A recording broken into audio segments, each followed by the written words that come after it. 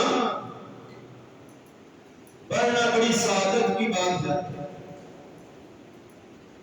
جمعہ پڑھنے کا فائدہ یہ ہے کہ نبی مکرم جناب محمد رسول اللہ صلی اللہ علیہ وسلم نے فرمایا جو بندہ نماز جمعہ ادا کر لیتا ہے صحیح معنوں میں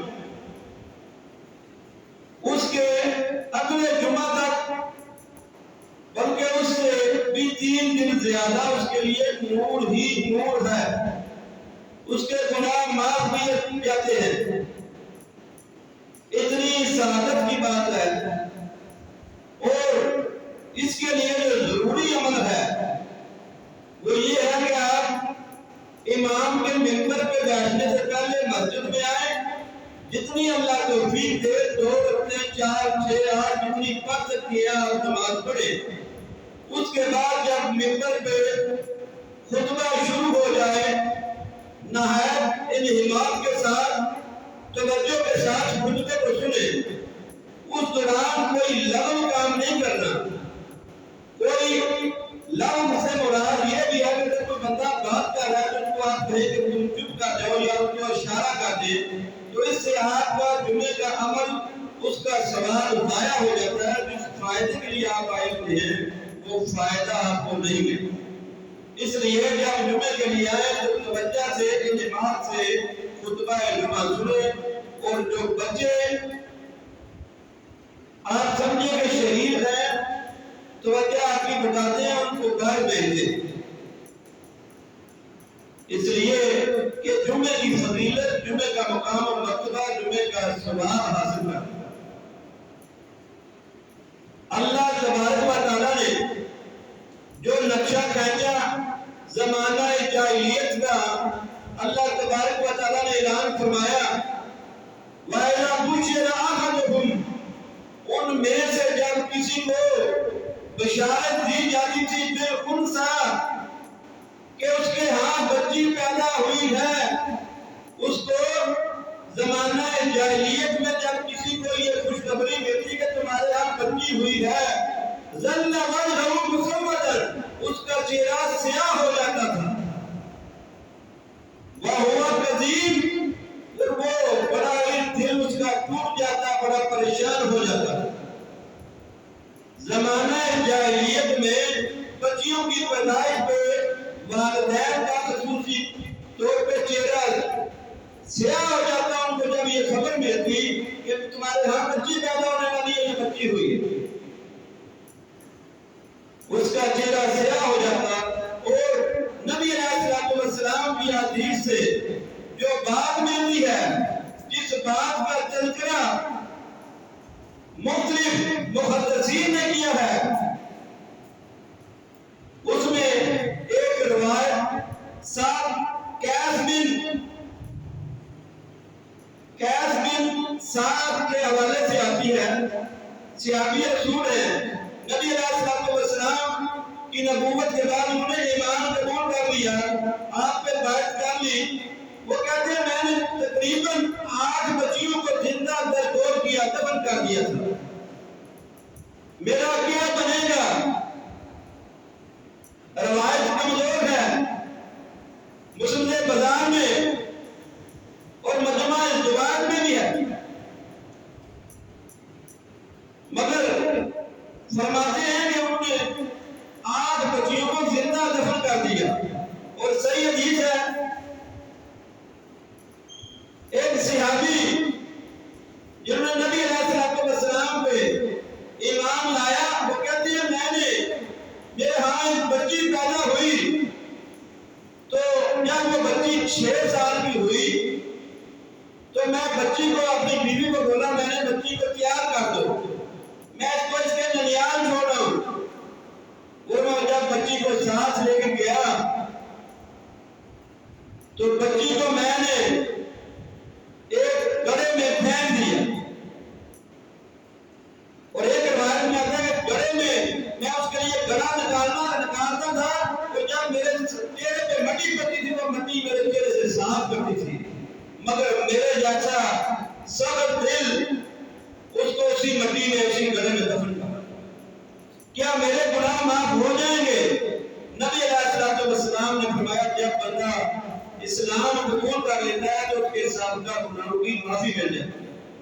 پتہ یہ چلا کہ اسلام سے پہلے لوگ اپنی بچیوں کو زندہ دفن کر دیتے تھے، بچیوں کی پیدائش کو اپنے لیے رحمت نہیں جانتے تھے۔ یہ نبی رحمت محمد رسول اللہ صلی اللہ علیہ وسلم کی شان ہے کہ آپ کے آمد کے بعد بچیوں کو وہ مقام ملا جو اسلام سے پہلے کسی بھی اور دور میں یہ مقام نہیں ملا۔ اور نبی علیہ السلام جب آپ کی بیٹی فاطمہ الزہرا رضی اللہ عنہا سیدۃ النساء فی الجنہ جب تشریف لاتی تو نبی علیہ السلام کھڑے ہو جاتے اور کھڑے ہو کے اپنی بیٹی کا استقبال کرتے۔ اور اللہ تبارک و تعالیٰ نے جہاں مرد کو میراث کا ذمہ ٹھہرایا ہے وہیں بیٹی کو بھی مقام دیا ہے، بیٹی کا بھی حصہ مقرر کیا ہے۔ اور نبی علیہ السلام نے جو اسلام نے عورت کو مقام دیا یہ اس سے پہلے کہیں نہیں ملتا۔ عورت کو بیوی کے روپ میں اگر مقام ملا تو اللہ تبارک و تعالیٰ نے فرمایا وہ الذی خلقکم من نفس واحدہ، وہی ذات ہے جس نے تمہیں پیدا کیا ایک نفس واحد سے، وجعل منها زوجها، اور اسی میں سے تمہارے زوجہ کو بنایا، لیسکنوا الیہا، تاکہ تم سکون حاصل کر سکو، تاکہ تم تسکین حاصل کر سکو۔ فلما تغشاها حملت حملا خفیفا فمرت بہ، پھر جب تم آپس میں مل گئے تو اس کے ہاں حمل ٹھہر گیا ہلکا سا۔ فلما اسکلت دعوا اللہ ربہما، پھر جب وہ باری ہو گیا تو پھر وہ دعا کرتی ہے اپنے رب سے، لئن اتینا صالحا، اے میرے رب اگر تو نے مجھے نیک اولاد دی لنکونن من الشاکرین، تو مجھے تو شکر گزار بننے میں پائے گا، میں تیرا شکر کرنے والا ہوں گی۔ یہ ہستی کون ہوتی ہے؟ یہ ماں کی ہستی ہوتی ہے جو بچے کی پیدائش سے پہلے ہی اس کے لیے اپنے رب سے دعائیں کرنا شروع کر دیتا۔ اور ماں کا مقام اللہ تبارک و تعالیٰ نے کتنی شان، کتنی عظمت، کتنی رفعت سے نوازا، جہاں اپنی عبادت کا ذکر کیا، جہاں اپنی وحدانیت کا ذکر کیا، جہاں اپنے آپ کو شرک سے بچانے کا ذکر کیا، وہی والدین کا ذکر کیا۔ فرمایا وَاعْبُدُوا اللَّهَ وَلَا تُشْرِكُوا بِهِ شَيْئًا وَبِالْوَالِدَيْنِ إِحْسَانًا، اور صرف اللہ کی عبادت کرو اور اس کے ساتھ کسی چیز کو بھی شریک نہ کرنا، اور اپنے والدین کے ساتھ احسان کرنا، اپنے والدین کے ساتھ احسان کرنا۔ احسان جو ہوتا ہے وہ بدلے سے بڑھ کے ہوتا ہے۔ یہ مقام دیا اللہ تبارک و تعالیٰ نے والدین کو، ماں کو۔ تو عورت کا مقام بیوی کے روپ میں، بیٹی کے روپ میں، ماں کے روپ میں اور بہن کے روپ میں اللہ تبارک و تعالیٰ نے قرآن پاک میں تذکرہ کیا۔ فرمایا یستفتونک قل اللہ یفتیکم فی الکلالۃ ان امرؤ ہلک لیس لہ ولد وَلَوْ أُخْتُ فَلَهَا نِصْفُ مَا تَرَكَ۔ فرمایا اللہ تبارک و تعالیٰ نے اپنے حبیب محمد رسول اللہ صلی اللہ علیہ وسلم سے فرمایا میرے حبیب اگر یہ تم سے فتویٰ مانگے تو انہیں کہنا کہ فتویٰ اللہ دیتا ہے۔ کلالہ کے مطلب، کلالہ اسے کہتے ہیں جس کی اولاد نہ ہو۔ فرمایا علم بھانا کا لائس لہو ولد، فرمایا اگر کوئی بندہ فوت ہو جائے اور اس کی اولاد نہ ہو، ولو اخت، اور اس کی بہن ہو، فلہا نصف ما ترک، تو اس کا حصہ یہ ہے کہ جتنی وہ جائیداد چھوڑے اس میں سے آدھی اس کی بہن کو دے دو۔ عورت ماں کے روپ میں، عورت بیوی کے روپ میں، عورت بہن کے روپ میں، عورت بیٹی کے روپ میں۔ اور اللہ تبارک و تعالیٰ نے جب آدم علیہ السلام کو پیدا کیا تو اس کے ساتھ اللہ تبارک و تعالیٰ نے اس کی تسکین کے لیے، اس کے سکون کے لیے اماں ہوا کو بھی پیدا کیا۔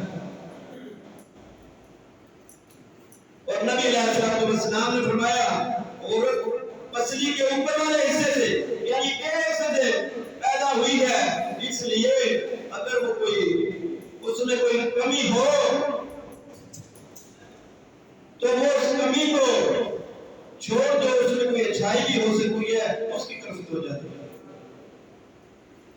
اس کو سیدھا کرنے کی کوشش نہ کرنا۔ آج ہم عورت کے دو روپ بیان کریں گے، عورت ماں کے روپ میں، عورت بیٹی کے روپ میں، اور عورت کی ذمہ داری۔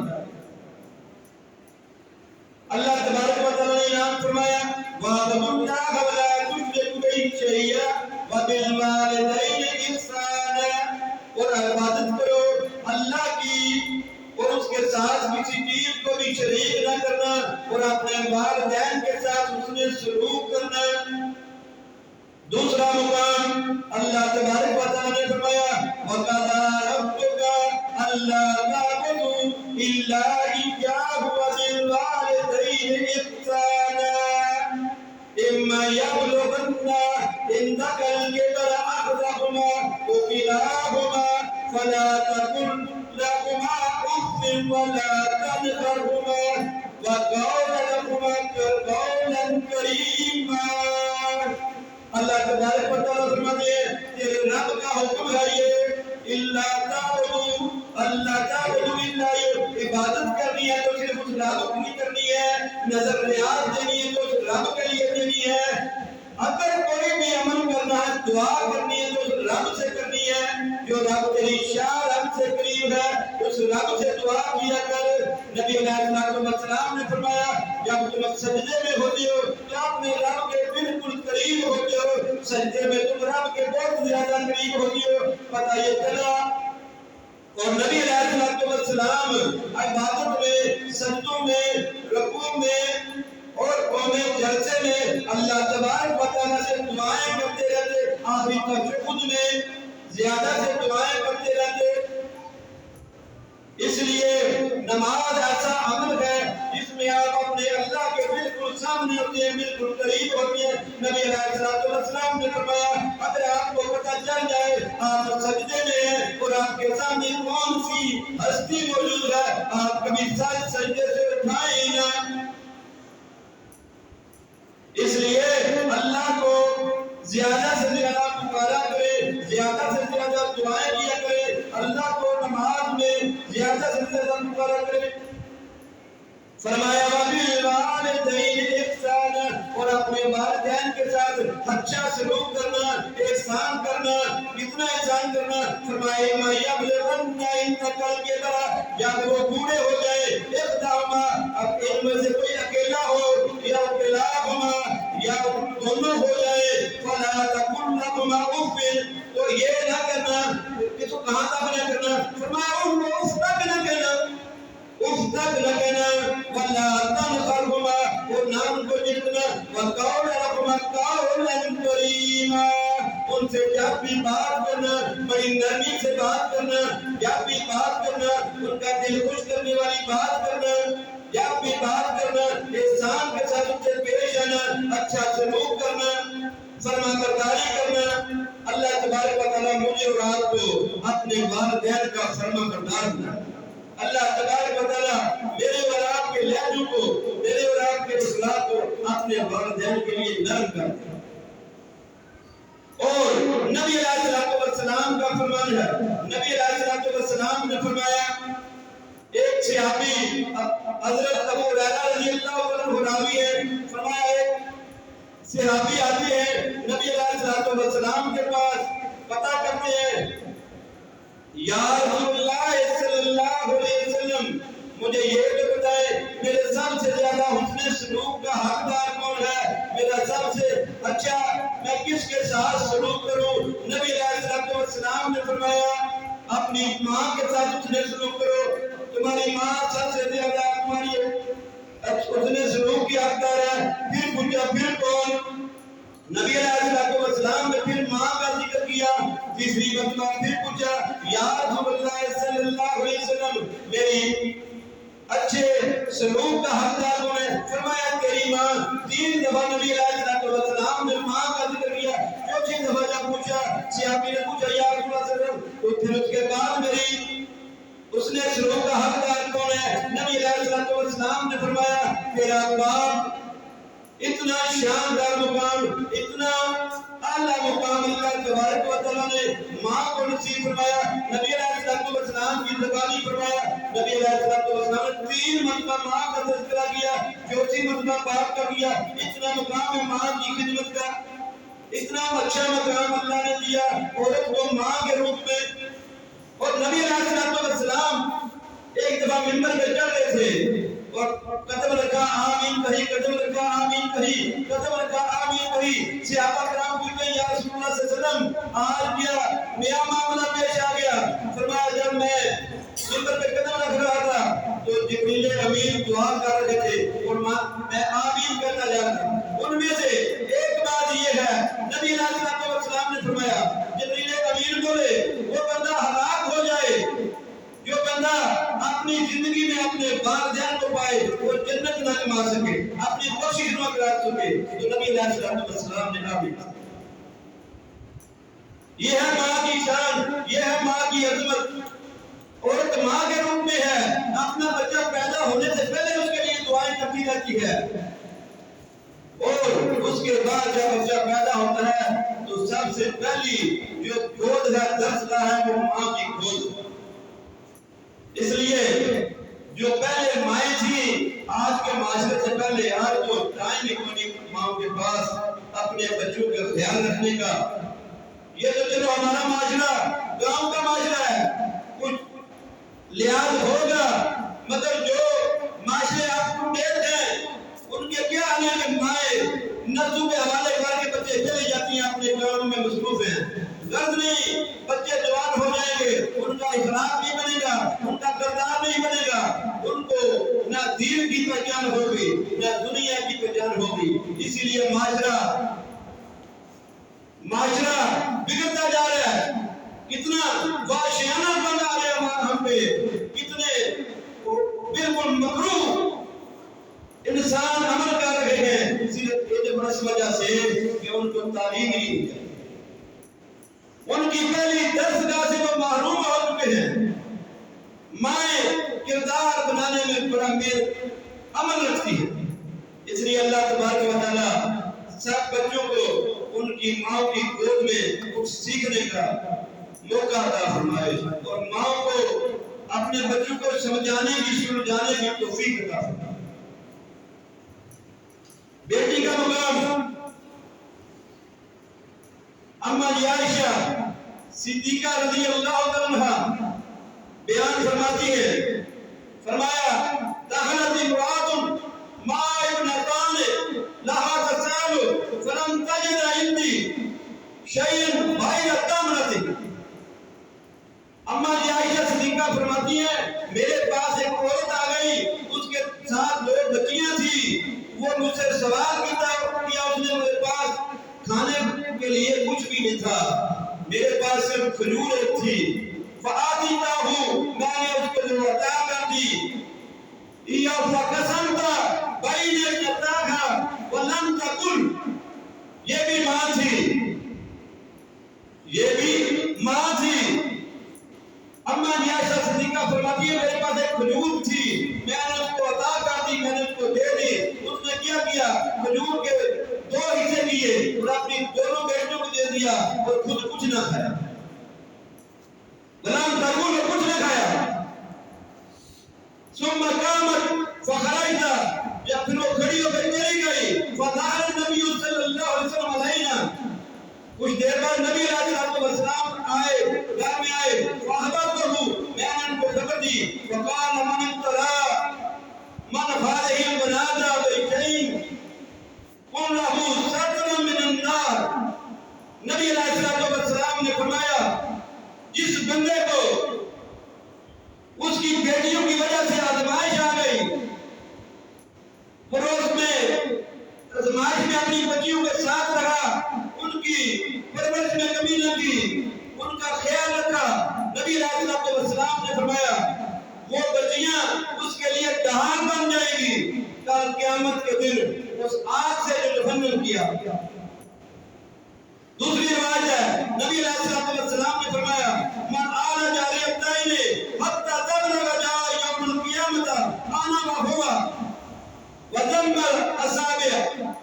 نبی علیہ السلام نے فرمایا جس بندے نے، جس انسان نے اپنی دو بچیوں کی پرورش کر دی اچھے طریقے سے اور وہ بالغ ہو گئی، فرمایا قیامت کا دن ہوگا وہ اور میں ایسے ساتھ ہوں گے جیسے دو انگلیاں ساتھ ہوں۔ پتہ یہ چلا بیٹی تو رحمت ہے، بیٹی تو اللہ کا فضل ہے، بیٹی تو تیری کامیابی کا ذریعہ ہے، اور انسان کو جو محبت کا درس ملتا ہے وہ بیٹی سے ملتا ہے۔ دوسری روایت ہے نبی علیہ السلام نے فرمایا لا تنکح کالائمہ حتی تستمر ولا تنکح البقر حتی تستظہر۔ نبی علیہ السلام نے فرمایا جب تم کسی کا نکاح نہ کرنا، کسی بیوہ کا نکاح نہ کرنا اس کے ساتھ مشورہ کرنے کے بغیر، اور کسی تمہاری بیٹی سے اجازت لیے بغیر اس کا نکاح نہ کرنا۔ آج ہمارے معاشرے میں اجازت کب لی جاتی ہے؟ جب بارات گھر میں پہنچی ہوتی ہے، دلہا بیٹھا ہوتا ہے، انتظار ہوتا ہے کہ جی ہاں کر دے، اس نے کیا اجازت آپ نے اسے کیا لی، اس وقت اجازت لی جب سب کچھ آپ کے سر پہ پہنچ چکا ہے۔ اجازت کب لینی چاہیے؟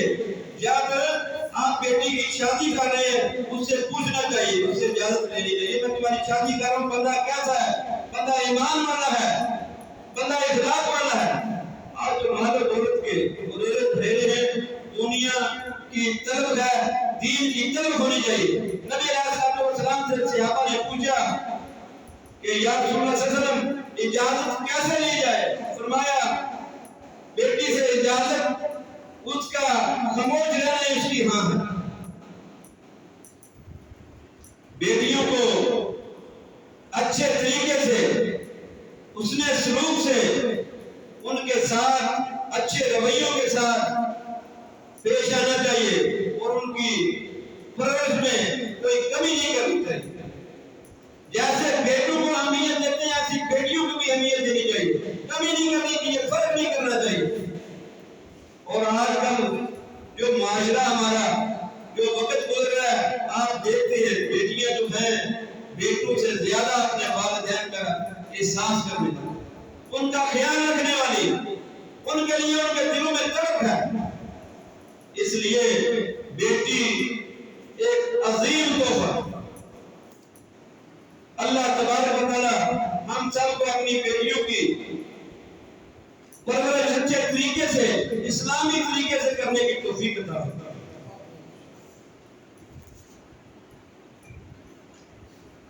کچھ ذمہ داریاں بھی ہیں جو عورت میں ماں کے روپ میں، بیٹی کے روپ میں ہو، ان پہ کچھ ذمہ داریاں بھی، بیوی کے روپ میں ہو، بہن کے روپ میں۔ آج ہم ماں اور بیٹی کا تذکرہ کر رہے ہیں۔ اللہ تبارک و تعالیٰ نے قرآن پاک سورہ احزاب میں فرمایا یا ایھا النبی قل لازواجک وبناتک ونساء المؤمنین یدنین علیہن من جلابیبہن ذالک ادنی ان یعرفن فلا یؤذین۔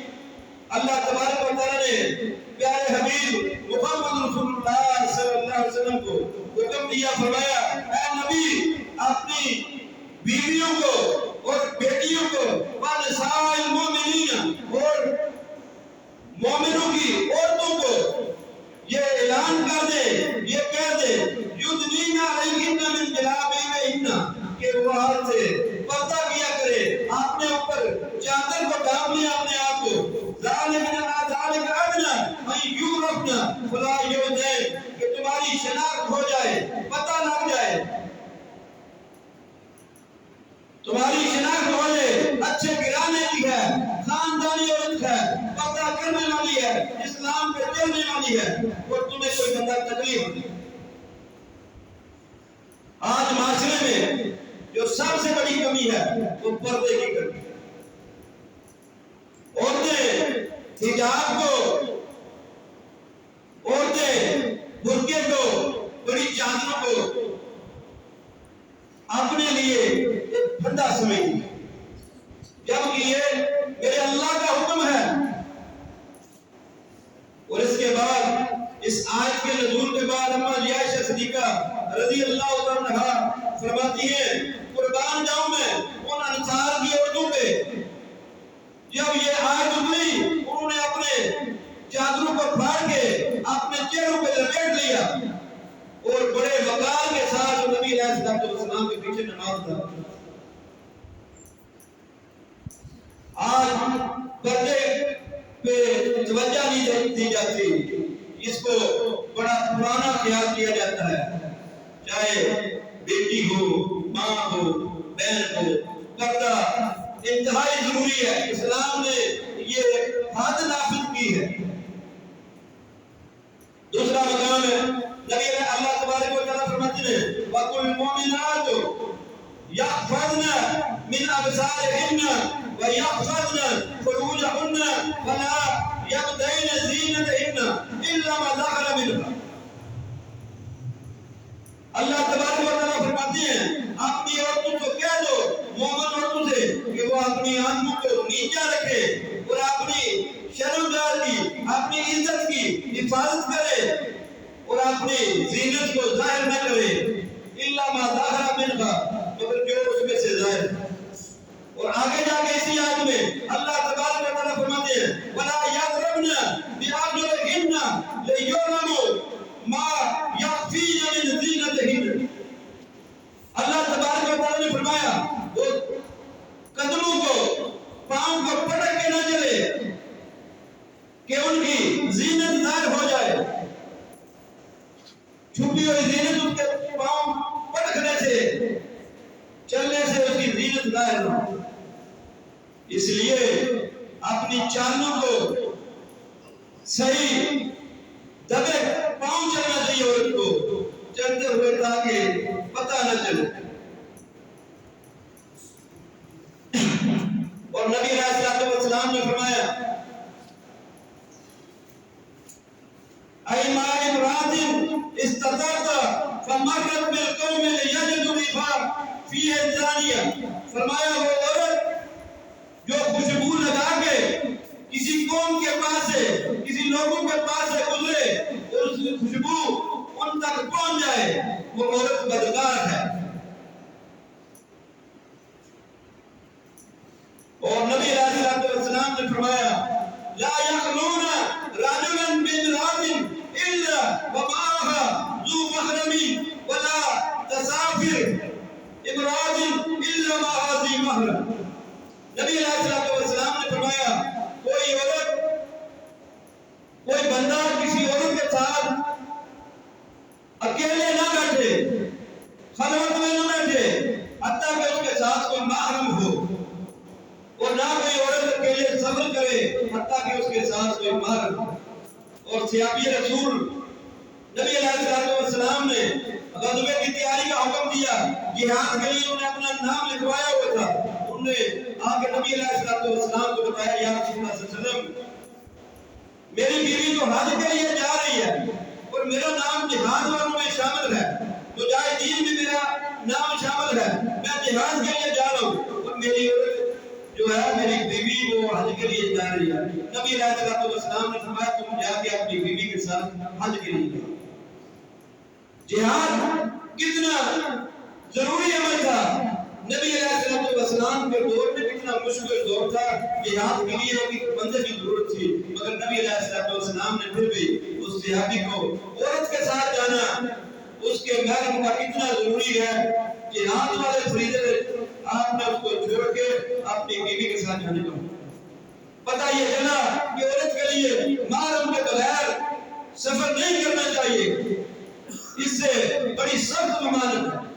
اور خوشبو لگانا اس سے بچنا چاہیے. خوشبو بالکل نہیں لگانی چاہیے. آپ سفر پہ جائیں کبھی آپ کے پاس کوئی ایسی آگ صرف پرفیوم کی خوشبو نہیں ہوتی. یہ جو میک اپ کی چیزیں ہیں ان میں بھی خوشبو پایا جاتا ہے اور اس کی خوشبو بھی دور تک جاتی ہے. اس لیے ایسی چیزوں سے بچے جس کی خوشبو کسی دوسرے کی کسی غیر محرم کے ناک کے ساتھ چلتی ہے.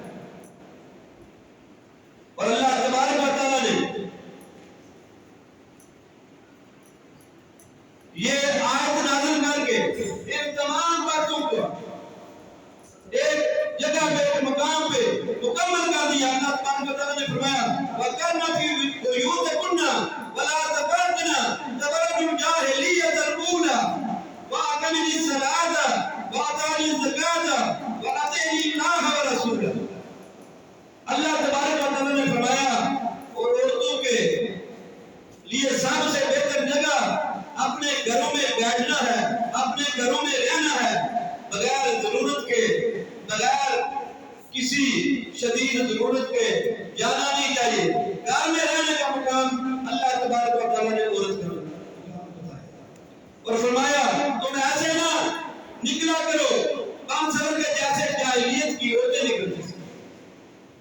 آج معاشرہ اتنا بگڑ چکا ہے کہ اگر فوتگی ہو گئی ہو, مرنا ہو چکا ہو اور اس کے 40ویں کا دن ہو یا 30ویں کا دن ہو جسے کل کہتے ہیں, اس کل میں جانے کے لیے یا اس 40ویں میں جانے کے لیے عورتیں راتوں کو کپڑے سلواتی ہیں کہ نیا سوٹ ہوگا تو پھر میں جاؤں گی وہاں پہ پتہ لگے کہ میں فلاں جگہ سے آئی ہوں, میرا یہ بڑا قریبی تھا, میرا بڑا تعلق والی تھا. آج معاشرہ اس نگر میں پہنچ چکا ہے اور یہ بہت بری چیزیں ہیں جن کا دین اسلام سے کوئی تعلق نہیں, جن سے منع کیا گیا ہے کہ اپنی زیب و زینت کی نمائش کرتے ہوئے آپ ان پروگراموں میں شریک ہوں جن پروگراموں میں جانے کے لیے آپ کو اوڑھنی ہونی چاہیے, آپ کو برقعے میں ہونا چاہیے. اور یہ بازاروں کے چکر بھی ایسے نہیں لگانے چاہیے جیسے آج ہمارے معاشرے میں ہماری مائیں بہنیں عزیز و اقارب یا بیویاں جاتی ہیں جن کی چیزیں دوڑ لگی ہوئی ہیں. نبی علیہ السلام کا فرمان ہے, نبی علیہ السلام نے فرمایا مرد پہ یہ لازم ہے کہ جو خود کھائے جو پہنے وہ اپنی بیوی کو کھلائے اور پہنائے. یہ مرد کی ذمہ داری ہے جو باہر کی چیزیں ہیں, اور عورت کو گھر میں رہنا چاہیے. اور عورت کی ذمہ داری یہ ہے کہ نبی علیہ السلام نے فرمایا جس چیز کو جس شخص کو وہ بندہ پسند نہ کرتا ہو اس کو وہ گھر میں داخل نہ ہو. اللہ تبارک و تعالیٰ نے حکم دیا عورتوں تم گھر میں رہنے کی جگہ تمہاری رہنے کی جگہ جو ہے وہ گھر ہے, اور تم جاہلیت والوں کی طرح نہ اپنے زیب و زینت کو افشا کیا کرو اور نماز کو قائم کرو اور زکات کو ادا کرو اور اللہ اور اس کے رسول کی اطاعت کرو. اس لیے عورتوں کا ذمہ جو حقوق ہیں اپنے بچوں کی اچھی تربیت کرے, اپنے خامن کا خیال رکھے, اس کے گھر کی حفاظت کرے, اس کی عزت کی حفاظت کرے اور رب تعالیٰ سے زیادہ دعائیں کرے. ماں کے روپ میں, بہن کے روپ میں, بیٹی کے روپ میں, بیوی کے روپ میں, جو بھی آپ کا کردار ہے وہ کردار میں خالص اسلام کے مطابق اپنی زندگی کو ڈال دیں. آج ہم ماں اور بیٹی کا تذکرہ کر چکے, انشاءاللہ آئندہ جمعہ بیوی کے حوالے سے بات ہوگی. عورت کا مقام بیوی کے روپ میں انشاءاللہ قرآن و سنت کی روشنی میں ہوگا۔ اللہ تعالیٰ کے سامنے دعا ہے اللہ تبارک و تعالیٰ ہماری ماں کی حفاظت فرمائے، اللہ تبارک و تعالیٰ اپنی ماں کی خدمت کرنے کی توفیق عطا فرمائے۔ اللہ تبارک و تعالیٰ ہمیں اپنے ماں سے اپنے والدین سے قولاً کریمہ بڑی نرم رویوں سے پیش آنے کی توفیق عطا فرمائے۔ نرم باتیں، نرم لہجے، نرم رویوں کے ساتھ ان کے ساتھ پیش آنے کی توفیق عطا فرمائے۔ اللہ تبارک و تعالیٰ ہمیں اپنی بیٹیوں کی اعلیٰ اسلامی حوالے سے تربیت کرنے کی توفیق عطا فرمائے۔